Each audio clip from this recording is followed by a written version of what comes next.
Et nous nous situons sur la commune de Mazerolles, pas très loin du site de l'église de Bossiette,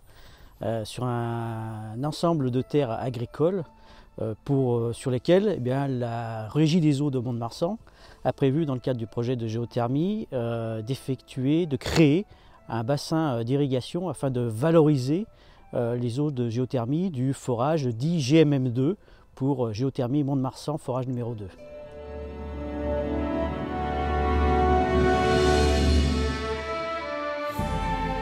Il s'avère qu'ici, nous nous trouvons sur un ensemble de champs de culture de maïs qui correspondent à 4 exploitations agricoles et que ces 4 exploitations agricoles, afin d'irriguer le maïs à la saison chaude, pompent dans une rivière qui est la rivière du Midou. Or, le Midou, c'est un bassin qui est extrêmement déficitaire en eau et de plus, qui est bien évidemment soumis aux restrictions d'eau que peut émettre la préfecture durant l'été en fonction de l'étiage de la rivière. Donc en accord avec en discussion avec la Chambre d'agriculture et les exploitants agricoles ici, eh bien, il a été convenu qu'il serait créé un bassin d'irrigation de 330 000 m3, puisque ça correspond effectivement aux eaux qui sont exorées pour le chauffage de la caserne de gendarmerie de Marie-d'Or et de l'ensemble des logements qui y sont affectés, pour justement irriguer ces 135 hectares de maïs. Et ça correspond exactement aux besoins. Donc en fait on va complètement remplacer les pompages en rivière qui étaient effectués par les exploitants agricoles sur ce secteur par de l'eau de géothermie qui sera valorisée pour l'irrigation.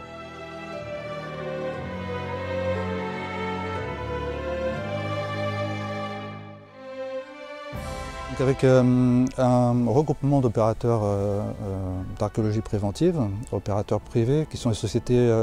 Archimines SARL et puis Paléotime, nous sommes en train de réaliser une fouille d'archéologie préventive au lieu-dit Bossuet, à Mazerolles, ici dans les Landes. Une opération qui intervient suite à un diagnostic archéologique réalisé par l'INRAP et qui avait mis en évidence 2 périodes d'occupation sur ce secteur. À la fois une période assez ancienne de la proto-histoire ancienne qu'on appelle l'âge du bronze, plus précisément l'âge du bronze moyen,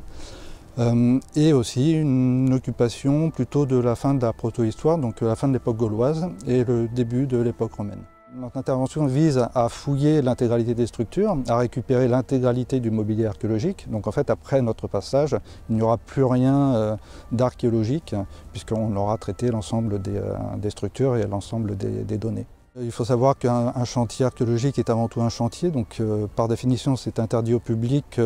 notamment pour des raisons de sécurité, pour les personnes qui voudraient visiter, puisque nous avons des tranchées assez profondes et c'est un terrain en plus sableux donc qui peut être assez dangereux.